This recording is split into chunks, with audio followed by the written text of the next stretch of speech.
Dans cette nouvelle causerie, je souhaiterais revenir sur un sujet extrêmement important, qui est celui des relations entre l'astrologie, l'astronomie, la mythologie.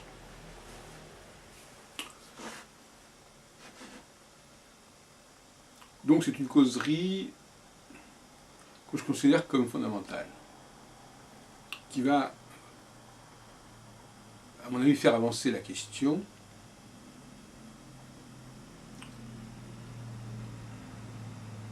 Ces relations sont complexes, indiscutablement.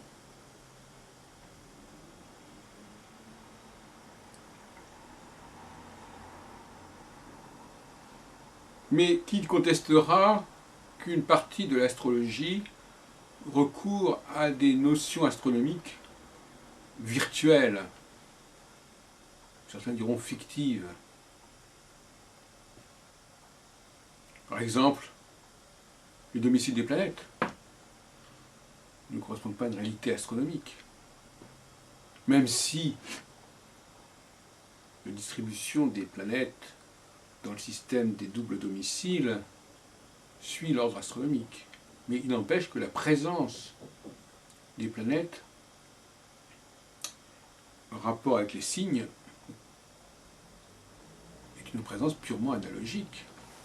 Quand on dit que Jupiter est maître du Sagittaire, c'est une analogie. Ça ne signifie en aucune façon qu'à un moment donné, Jupiter est dans le signe du Sagittaire, bien que ce puisse être le cas. Comme dans le mien, dans mon cas, dans mon thème, Jupiter est effectivement en Sagittaire. Mais cette relation justement entre les planètes et les signes, qui reste si importante aujourd'hui, sauf chez les astroconditionnalistes, disons,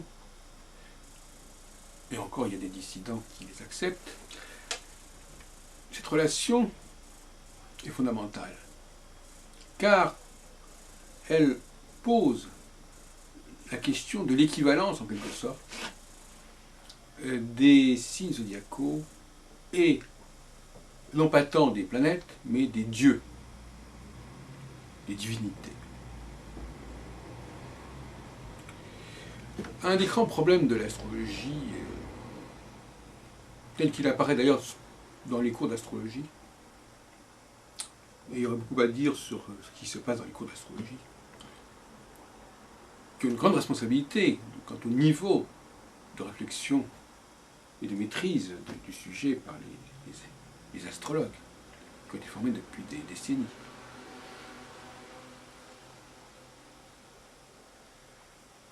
L'idée selon laquelle la mythologie ne peut s'articuler sur l'astrologie, ne peut s'articuler sur le zodiaque, que par le truchement des planètes, est une idée qu'il faut rejeter. Manilius, quelques décennies avant Ptolémée, n'hésitait pas, dans son livre qui est paru sous la direction de René Allot, au début des années 70, les astrologiques, l'astronomicon, n'hésitait pas à associer des divinités aux signes zodiacaux, des divinités qui n'étaient pas représentées par des planètes, du moins dans l'Antiquité.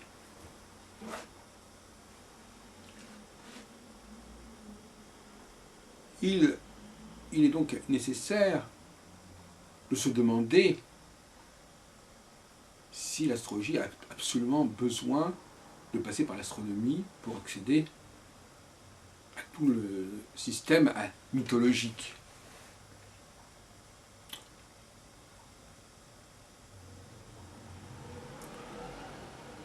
Il semble qu'à un certain moment de l'histoire de l'astrologie, de la jeunesse de l'astrologie, il semble qu'à un certain moment, effectivement, c'est sur cette position qu'il est emporté. Mais cette position est-elle si valable que cela? Nous y reviendrons. Il y a beaucoup d'aspects que je voudrais aborder et qui se combinent et qui se renforce. Il est clair, par exemple, que il est bizarre que l'on ait dû attendre des siècles pour qu'entrent dans l'astrologie des dieux comme Neptune, ou comme Pluton, ou comme Cérès, ou comme Junon, comme Vesta, ou comme Pallas, qui n'ont été placés dans le ciel qu'à partir de la fin du XVIIIe siècle, pour les premières.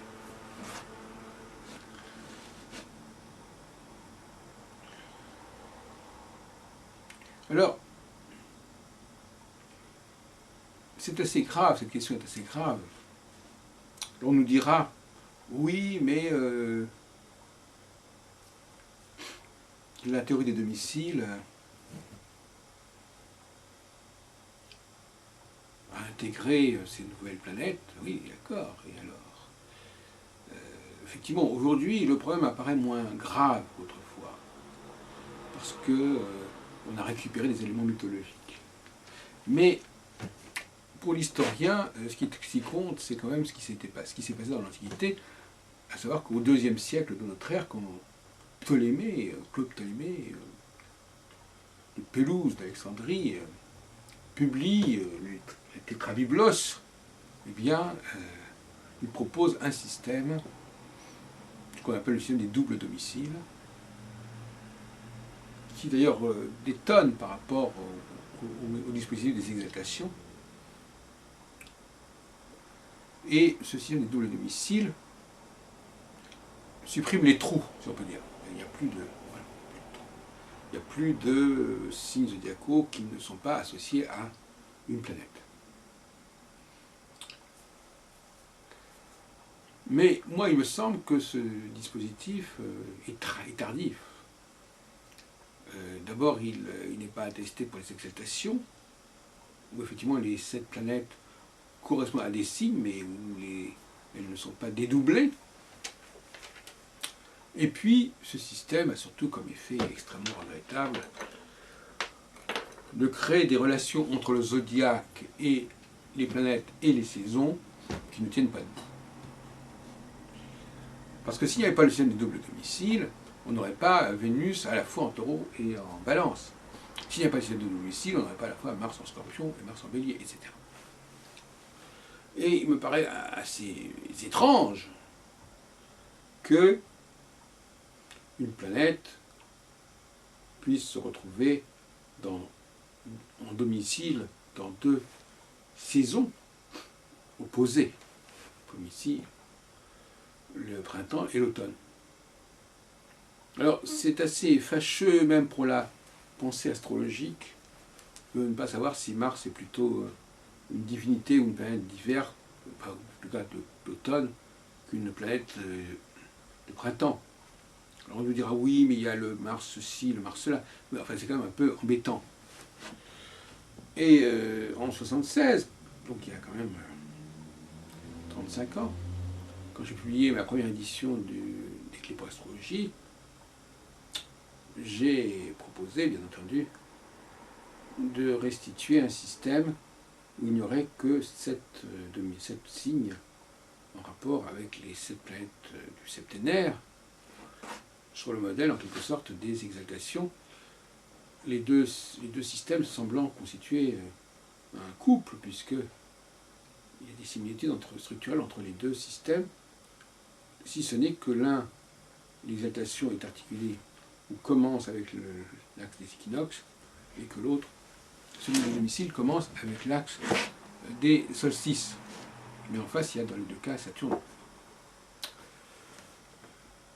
Donc, il semblerait que, par un certain zèle, poussé par un certain zèle, d'une part, ce serait fait en 2 temps, bien sûr. D'une part, on aurait éliminé les dieux qui ne correspondaient pas à des planètes, d'où les manques dans le système des exaltations, où il y a 5 signes qui ne sont pas associés à des planètes, et qui ne sont associés à rien d'ailleurs en fait. du moins sous les formes que nous connaissons. Et puis c'est pareil pour les domiciles. Donc effectivement, il y a eu évacuation des dieux non planétaires, puis, dans le cas des domiciles, pas dans celui des exaltations, dédoublage des domiciles avec des effets qu'on vient de signaler qui sont tout à fait bizarres, notamment au regard de la cyclicité saisonnière qui est quand même à la base du zodiaque. Alors, bon, j'ai déjà exposé, je pense, dans mes textes, dans mes vidéos, l'idée sur laquelle le printemps était d'abord vénusien et l'automne d'abord martien. Et j'y vois là une dialectique absolument majeure. Mais une dialectique qui ne saurait être résumée par l'existence de deux planètes dont l'une s'appellerait Mars et l'autre Vénus. Car comme toute dialectique, une dialectique est organisée autour d'un seul pôle qui se manifeste de deux façons. Donc c'est la cyclicité même du pôle qui crée la dualité et non pas l'existence de deux entités. Donc déjà, philosophiquement, je dirais, au point de vue de la philosophie astrologique, ou même de la philosophie mythologique, l'astronomie n'a pas sa place si elle se met à relier les dieux avec des planètes. Pourquoi? Parce que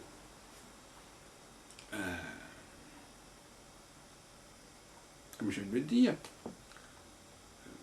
Mars et Vénus ne sont que les manifestations d'une seule et même force, en quelque sorte. Comme le jour et la nuit sont les manifestations d'une seule et même force. Et ce sont des manifestations qui alternent, qui se succèdent, qui ne sont pas dans la simultanéité. Tantôt c'est le jour, tantôt c'est la nuit, tantôt c'est Mars, tantôt c'est Vénus. Or, à partir du moment où on installe ces divinités sur des astres, et qu'on étudie le cours de ces astres, eh bien nous allons avoir des situations astronomiques qui n'ont rien à voir avec aucune philosophie, à commencer par la possibilité d'une conjonction entre Mars et Vénus, qui se produit très fréquemment, puisque Mars est à peu près 2 fois plus rapide que Vénus. Donc, Mars est 2 fois plus lent que Vénus, j'entends. Et donc, effectivement, Vénus va pouvoir rattraper régulièrement Mars. Et donc ça crée à ce moment-là, cette conjonction Mars-Vénus, crée une bizarrerie. C'est moins bizarre quand c'est une opposition, mais quand c'est une conjonction, c'est quand même assez bizarre. Et donc, l'idée qu'ont développé certains d'une astrologie qui s'articulerait sur la philosophie, une astrologie astronomique qui s'articule sur la philosophie, paraît aberrante. L'astrologie qui s'articule sur la philosophie n'est pas une astrologie astronomique, une astrologie archétypale, si on préfère. Non pas qu'il faille absolument qu'il n'y ait aucun élément astronomique en astrologie. Il y a un élément moteur, ce que j'appellerais un vecteur, qui effectivement est nécessaire et est nécessairement issu de l'astronomie, puisqu'il est doté d'une périodicité, il est doté d'une régularité. Le cycle, donc la notion même de cycle, peut être empruntée à l'astronomie. Mais entendons-nous bien, non pas sous un angle mythologique, sous un angle archétypal, mais simplement sous l'angle d'une mécanique qui, en quelque sorte, serait neutre, si on peut dire. mécanique peut être par exemple Saturne, pour des raisons que j'ai déjà développées à plusieurs reprises. C'est-à-dire qu'effectivement,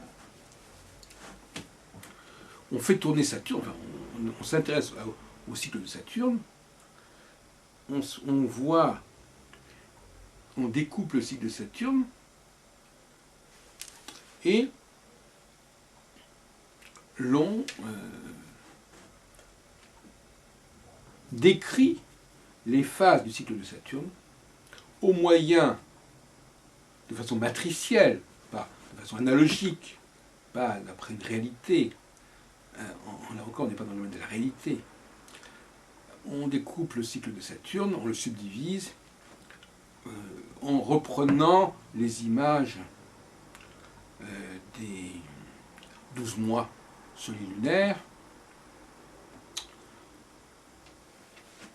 et en se servant également des divinités qui sont également, à mon avis, issues de ce même domaine solilunaire et saisonnier. Alors, je dis quelques mots sur ce rapport entre les fonctions solilunaires et les saisons. En soi, il n'y en a pas. Ce sont des systèmes complètement parallèles. Le Soleil et la Lune se rencontrent régulièrement, 12 fois par an. Donc on ne peut pas dire évidemment qu'il n'y a aucun rapport avec le zodiaque. Mais c'est simplement un vecteur, comme on dit tout à l'heure, un vecteur. C'est-à-dire qu'il n'a pas de signification par lui-même, mais qui peut être doté de significations successives à partir du moment où on a décidé de le découper et de lui assigner des catégories des catégories qui sont par exemple issues des activités des mois de l'année dans les sociétés humaines. Voir les Trérigeoires de Duc-Berry, etc. Alors, je voudrais parler d'autres aspects, on y reviendra peut-être sur ces questions-là, mais il y a d'autres aspects qui nous intéressent. C'est notamment toute une tradition astrologique qui s'intéresse à des âges des planètes, qui s'intéresse à des périodes planétaires, mais sans aucun rapport, alors qui se limite effectivement, c'est vrai, aux planètes existantes. Donc là, ça correspond aussi à des manifestations relativement tardives, mais donc qui va s'intéresser aux 7 planètes, qui va découper en 7 catégories. Et puis on peut ajouter aussi les deux nœuds, ça fait 9. L'astrologie indienne, notamment dans les dasas, Alors effectivement, il y a ces fameux dashas, ou ces âges qu'on retrouve chez Tritem, et probablement aussi chez Abraham Ibn Ezra, à savoir que chaque planète domine un certain âge, une certaine période de temps. Mais là encore, on n'a absolument aucun rapport. Ça peut être, le langage est assez ambigu. Ce sont des planètes, mais ça n'a aucun rapport avec la réalité astronomique. Aucun, ni de près ni de loin. Alors, on va dire les dieux planètes, parce que ce sont les dieux qui sont en rapport avec des planètes, et c'est en quelque sorte pour cette raison qu'on en parle. Mais néanmoins, ce n'est pas pour autant que l'on considère la réalité astronomique. De même, la théorie des âges, Jean-Pierre Nicolas même, se sert il y a une analogie avec les cycles planétaires, mais évidemment, lorsqu'on rentre dans tel et tel âge, il n'y a pas une présence astronomique de cette planète à ce moment-là, ou pendant la période où on est dans cette... Donc, alors dans l'astrologie indienne, c'est pareil. On est dans un d'achat de 20 ans, de 7 ans, de 15 ans, je sais pas, etc. Mais ça n'a rien à voir avec aucune réalité astronomique. Donc, et puis ne parlons pas, bien sûr, des directions, des progressions qui n'ont également aucun rapport avec la réalité astronomique.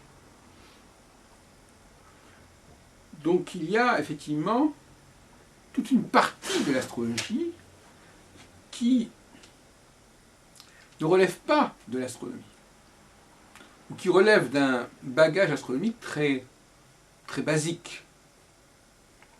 C'est-à-dire l'existence des planètes, l'ordre des planètes, dans le cas des domiciles, c'est tout. Mais on ne va pas s'intéresser nécessairement, dans ces cas-là, en tout cas, à la position des planètes dans le ciel. En tout cas, tous ces discours sur les domiciles des planètes, les maîtrises, les décans, les âges, tout ça, ça n'a rien à voir avec la réalité astronomique. Si ce n'est au niveau d'une sorte de modèle basique, général, je dirais au repos. Il faut qu'on ne tient pas compte on n'a pas besoin de regarder des éphémérides pour savoir tout ça. Même de regarder le ciel. Alors, nous sommes en train de casser en quelque sorte l'image que tant d'astrologues voudraient mettre en avant d'un rapport extrêmement étroit entre l'astrologie et l'astronomie.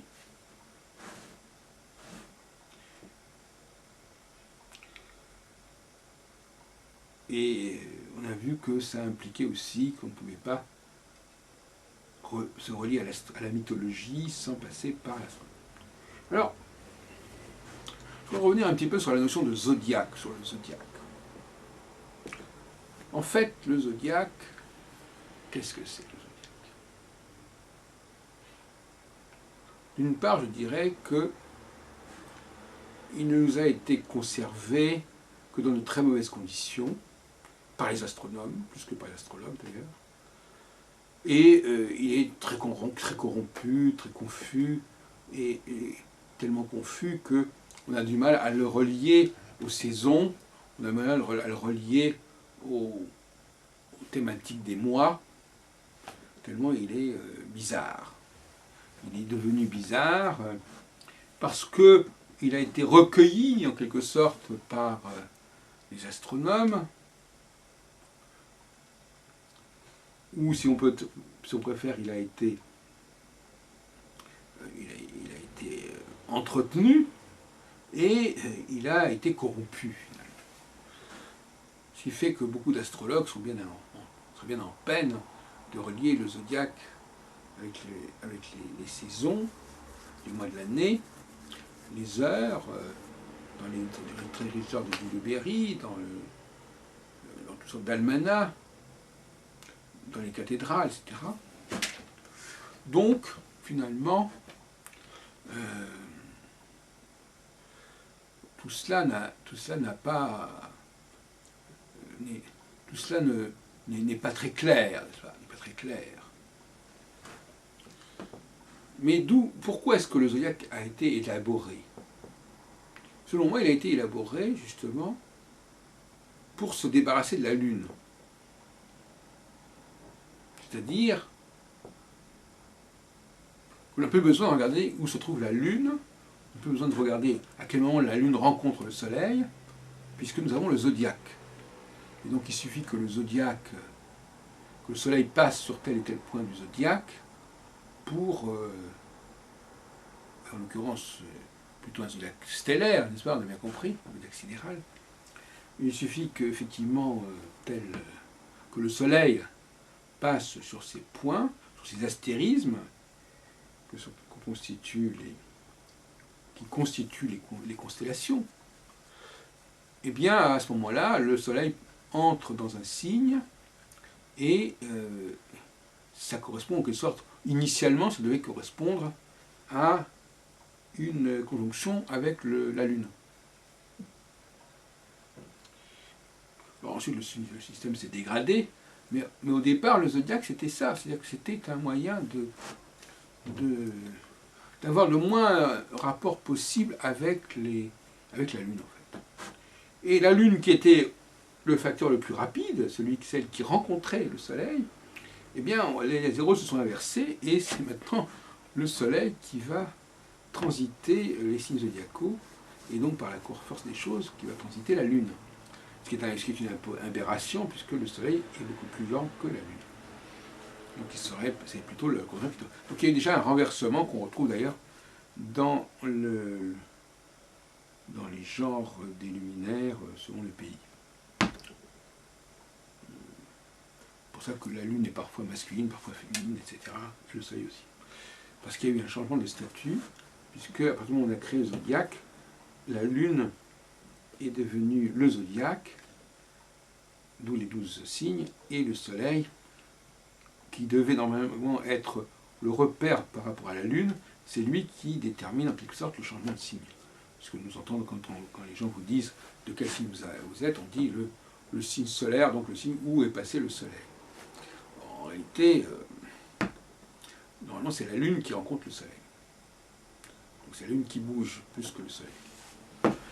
Mais, bon, alors, nous avons là donc effectivement, avec le zodiaque, une sorte de tentative d'évacuer le ciel. Et c'est encore plus vrai dans le cas de l'astrologie tropicaliste, qui alors elle s'occupe du point vernal et ne tient pas compte du tout des étoiles. Donc là, effectivement, on est vraiment bel et bien dans une astrologie complètement anti-astronomique, ce dont les tropicalistes ne sont d'ailleurs pas du tout conscients. A contrario, les sidéralistes, eux, très attachés aux étoiles, au visuel des étoiles, semblent davantage amenés à être reliés au cosmos, aux planètes.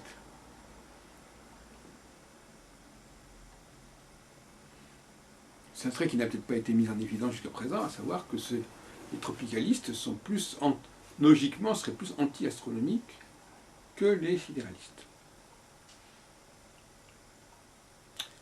Ce qui veut dire que il y a une volonté de modéliser le cours des astres, par-delà même la réalité qui, elle, effectivement, est assez complexe. Donc on remplace la réalité stellaire par une réalité artificielle, mais qui correspond à des exigences numériques, rythmiques, très précises, avec des secteurs qui doivent être égaux entre eux, avec des étoiles qui doivent être à égale distance, formant un quadrilatère, ce qui n'est pas non plus toujours le cas.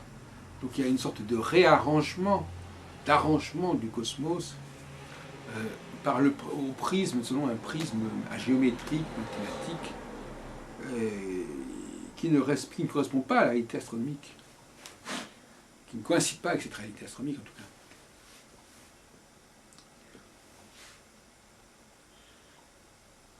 Ce qui fait que, en définitive, et ça c'est un scoop, ce qui fait que j'aurais tendance à redevenir tropicaliste en quelque sorte, si ce n'est que, bien entendu, il s'agit d'un tropicalisme qui est précédé d'un sidéralisme. Par exemple, on peut effectivement situer les étoiles fixes royales dans un système tropicaliste et pas forcément dans un système sidéraliste. Et on peut, par exemple, quand on dit qu'Antares est à 8 degrés, 9 degrés du Sagittaire, en réalité, il est en réalité au niveau de la constellation, il est en réalité au milieu de la constellation du Scorpion, 24 degrés plus tôt. Mais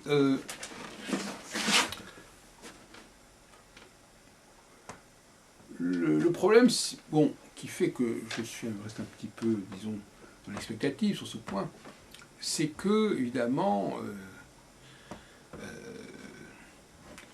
à force d'être vous savez, ça fait penser à ces peuples qui, tout en étant très proches du littoral, ne s'y intéressaient pas du tout et s'étaient construits plutôt dans les hauteurs pour fuir justement d'ailleurs les invasions des pirates, etc. Bon, c'est un peu la même chose, l'astrologie est toute proche du plan astronomique, mais il semble qu'elle se soit construite par la suite par opposition, par rejet de l'astrologie, avec une utilisation très minimale des données astrologiques. Vraiment ce que beaucoup d'astrologues croient, ou soutiennent, ou enseignent. Donc, effectivement,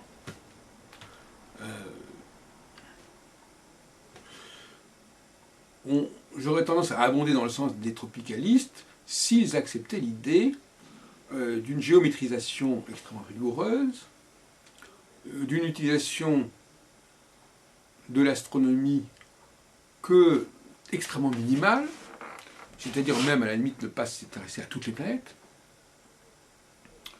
mais seulement à l'une d'entre elles, celle qui sert de vecteur. Et je reviens sur l'argument, à savoir que toutes ces planètes ne sont en fin de compte que des supports pour les dieux mythologiques, et qu'il y a d'autres dieux qui n'ont pas ce support et qui sont tout aussi importants. Mais en même temps, aucun de ces dieux n'est important.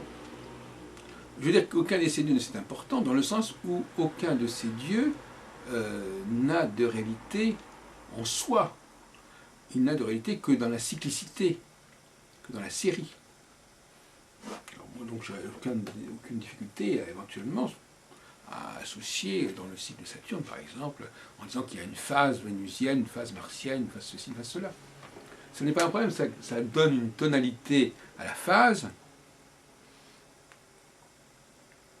comme le fait d'ailleurs la théorie des domiciles, ou des exaltations.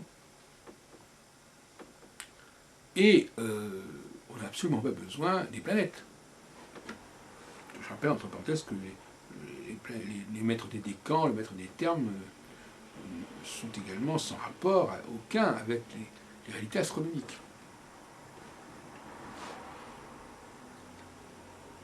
Donc il y a une réalité astronomique basique qui est en l'occurrence le mouvement du Soleil, si on peut dire, qui est en l'occurrence Saturne, mais la signification de ces cycles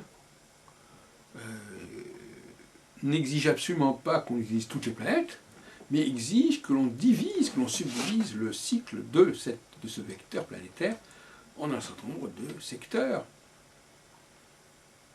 Et en un certain nombre de secteurs qui sont sous la domination d'un certain nombre de dieux. Et il est bon d'ailleurs d'intégrer d'autres dieux que ceux de la tradition ptoléméenne,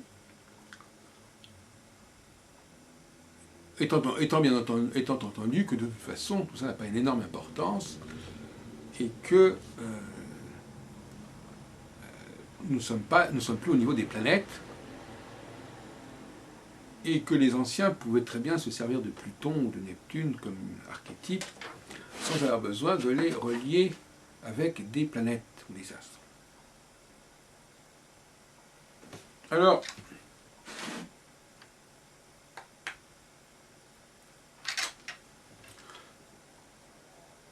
pour nous résumer, je dirais que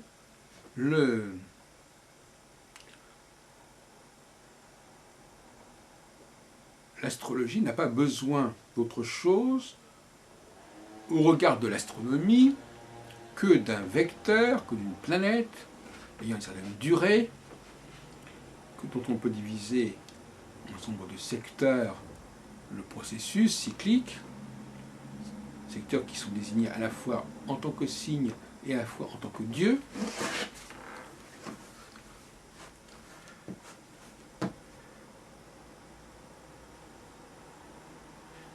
Et il faut bien comprendre que ces dieux sont en phase directe, en approche directe des signes zodiacaux, mais aussi des saisons.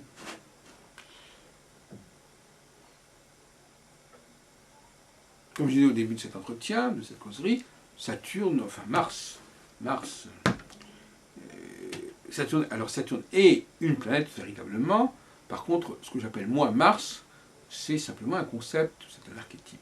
Ça ne renvoie pas à une planète. Donc, effectivement, quand je parle de Vénus, je parle effectivement du printemps, je parle effectivement du mois de mai, juin, du mois des amours, et on voit des amoureux, notamment le signe des Gémeaux, qui en réalité est un signe vénusien et non pas mercurien.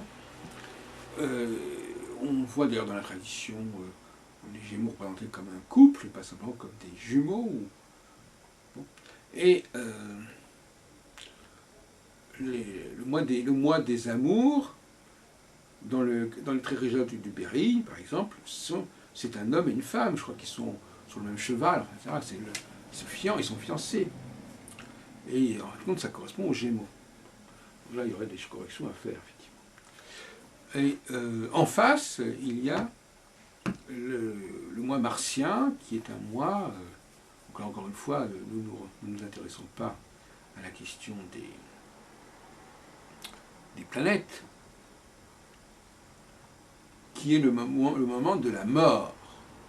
La mort, non pas la mort des hommes, qui n'est pas programmée en quelque sorte dans le système en question. Il n'y a pas une date pour tuer les gens. Par contre, il y a une date pour tuer les animaux. Donc ce qu'on appelle la mort, même au niveau, je dirais,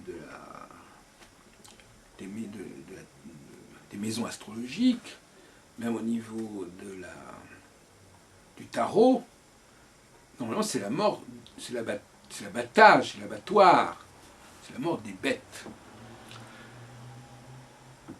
On tue le cochon, on le saigne, donc on a du liquide rouge, le rouge, la couleur de Mars. Nous sommes dans une astrologie qui n'est pas là pour nous parler de la mort accidentelle, mais de la mort programmée. La mort des bêtes, non pas la mort des gens, même à la bataille. Cette mort-là n'intéresse pas la représentation des 12 mois. C'est pour ça d'ailleurs que le Sagittaire, le nom latin Sagittarius veut dire l'archer, on pourrait discuter.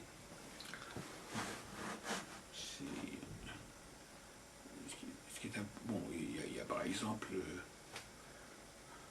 dans l'ensemble de volumes des almanachs, on trouve des paysans qui lancent des morceaux de bois contre les arbres, contre les chênes, pour faire tomber les glands dont se nourrissent les cochons, les porcs. Donc il y aurait beaucoup à dire là-dessus. Alors, effectivement,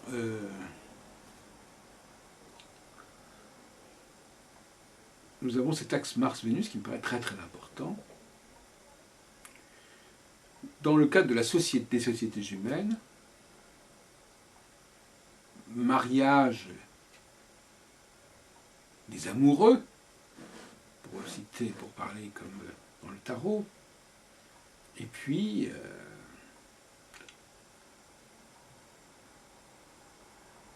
cette mise à mort du porc, qui est d'ailleurs illustrée par l'arcane du pendu, où en réalité ce n'est pas un être humain qui est pendu, mais bien un animal, et notamment un porc. Donc effectivement,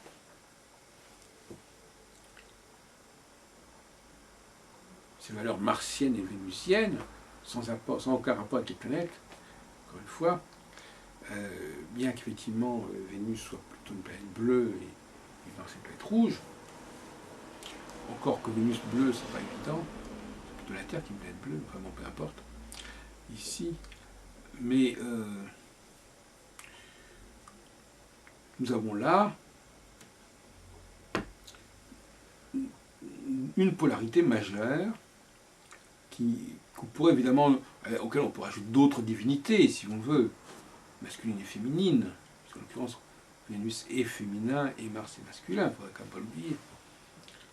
Deux tonités majeures avec le printemps et l'été qui sont de l'ordre de Vénus, et les bonnes saisons, les belles saisons, et puis Mars et Mars qui domine, qui ouvre la période des saisons difficiles, l'automne et l'hiver. Alors, on nous a évidemment, vous connaissez bien l'argument, selon lequel le printemps correspondrait à Mars. sève, la montée, etc.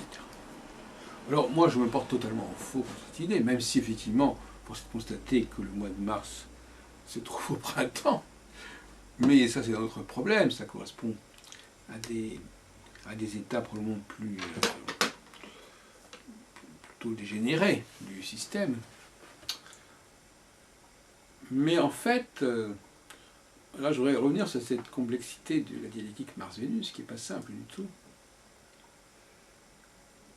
La force martienne, c'est la force qui perce, qui s'introduit, qui pénètre. Comme une arme qui pénètre, qui rentre dans le corps de l'adversaire ou de l'animal. On tue par pénétration. Et d'ailleurs, on enfante aussi par la pénétration. Mais c'est une pénétration qui est beaucoup plus douce, puisqu'on n'a pas besoin de percer l'autre. Il est déjà il est déjà appareillé dans ce sens. Donc en ce sens-là, on ne peut pas comparer. Là, on est plutôt dans le domaine de Vénus. Mais par contre, quand il s'agit de faire par exemple gicler le sang de l'animal, ou quand il s'agit de le mettre à mort, eh bien là, effectivement, on est dans une logique martienne. Et ce que je veux dire, c'est que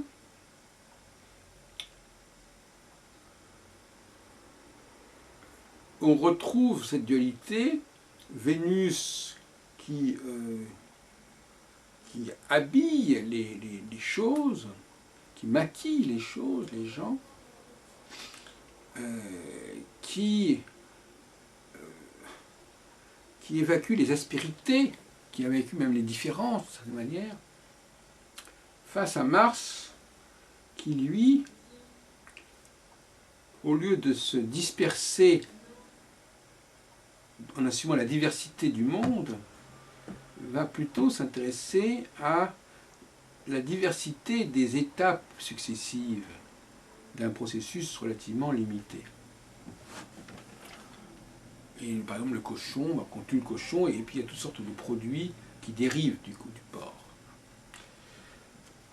Donc les valeurs martiennes sont beaucoup plus la diversité dans la succession des choses, dans la dérivation des choses, alors que les valeurs vénusiennes sont plutôt dans la diversité spatiale. Qu'est-ce qu'il y a autour de moi? Et donc,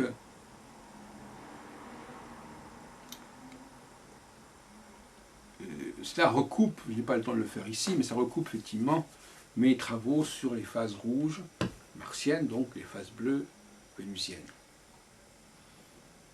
Car effectivement, c'est à ça que je voulais en venir, bien évidemment, puisque je parlais d'un vecteur, mais je voudrais insister encore une fois sur la chose. Saturne n'est pas Saturne, au sens astrologique du terme ici. Saturne, c'est une sorte d'horloge, de chronos, de chronomètre, si on peut dire, et c'est une horloge qui n'est pas, qui ne veut pas dire ceci ou cela. C'est un mouvement perpétuel, en quelque sorte. Et le ceci ou cela, ce sera ce qu'on va lui attribuer. Ce seront les significations qu'on va lui accorder. Ou plus exactement, l'ensemble des significations. Car un vecteur comme ça n'a pas une seule signification. Tous les dieux associés à ce système correspondent à des états successifs, à des significations successives. On n'est pas là pour dire que il y aurait une planète, quand je dis Saturne, ça ne veut pas dire les significations saturniennes. Pas du tout. Ça n'a rien à voir. Il s'agit là du fameux vecteur central dont on peut décliner le processus sur le moyen d'un certain nombre de subdivisions. Donc effectivement, alors pour revenir à cette question assez étrange de ce Mars qui est dans l'introduction mais qui en même temps correspond plutôt à l'automne. Donc on est très loin de la dynamique printanière, vernale. Comment expliquer ce paradoxe? Eh bien, je répondrai d'abord que pour pouvoir faire entrer quelque chose dans quelque chose, il faut que quelque chose existe, préexiste. Alors que si je veux tuer un animal, il faut qu'il existe cet animal, il faut qu'il ait été élevé, il faut qu'il ait un certain âge. Donc, ça veut dire? Ça veut dire qu'effectivement, Mars ne va pas être au début d'un processus, puisque s'il était au début d'un processus, il n'aurait rien à faire. Il faut qu'il y ait déjà quelque chose qui existe pour qu'il puisse intervenir, s'introduire. On ne peut pas s'introduire dans quelque chose qui n'existe pas. On ne peut pas s'introduire dans une maison qui n'existe pas. Donc, il faut quelque chose à pénétrer. Ça, donc, voyez-vous, donc effectivement, on comprend beaucoup mieux à partir de ce moment-là que, dans un premier temps, on est dans le domaine vénusien, c'est-à-dire qu'on est dans le domaine de l'accumulation des choses, même de la construction des choses, de certaine manière, et non pas de la destruction. Alors Mars est dans le domaine de la destruction, de la déconstruction. Le porc, il est mort, il meurt. Il meurt de sa belle mort, enfin il meurt parce que on a décidé qu'il mourrait. Et que toutes sortes de produits, la charcuterie, la viande séchée, enfin bref, toutes sortes de choses dériveraient de cette mise à mort. Donc je crois que symboliquement, on aura compris que la dialectique Vénus-Mars est fondamentale, et qu'en même temps, elle ne saurait être incarnée par deux planètes, puisque il s'agit d'une cyclicité qui implique que des phases successives soient associées justement à des différents dieux. Alors on peut évidemment ne pas se contenter de l'axe Mars-Vénus, on pourrait introduire d'autres dieux, mais finalement, moi je suis pour les choses simples, finalement on pourrait déjà en rester à cette idée d'une phase vénusienne de 3 ans et demi dans le cas de Saturne, c'est un autre sujet, et puis une phase martienne de 3 ans et demi qui suivrait, et puis ainsi de suite. Alors dans cette phase vénusienne, eh bien finalement, on accumule des choses, on se met des tas de choses sur le dos, on achète des tas de produits, des tas d'objets, des tas d'instruments, une acquisition effrénée. Et l'étape martienne, au contraire, c'est l'idée d'une purification, d'un délestage, et donc par conséquent, on se débarrasse de tout ce qui a été accumulé sous Vénus pour être soi-même, pour ne pas être simplement quelqu'un qui est dans l'avoir, mais quelqu'un qui est dans l'être. C'est le passage de Vénus à Mars qui se produit effectivement symboliquement à l'automne. Bon, enfin, comme on l'a dit, dans le cas de Saturne, la question de l'hiver et de l'automne est purement symbolique.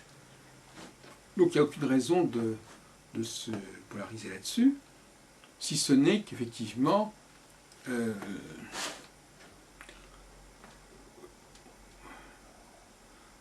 il faut bien comprendre que, historiquement, et je terminerai là-dessus, historiquement, le zodiaque est né du cycle saisonnier, mais ce n'est pas un cycle saisonnier au sens météorologique du terme.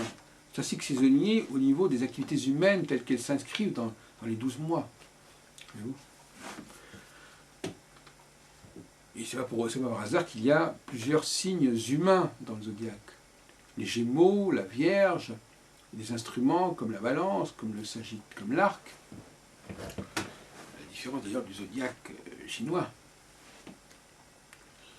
Voilà. Donc effectivement, j'ai terminé ma causerie et j'espère que vous aurez compris à quel point tout ce champ archétypal des dieux ne doit pas être considéré comme un champ astronomique, mais comme un champ qui vient enrichir la compréhension du cycle. Voilà. Bonsoir.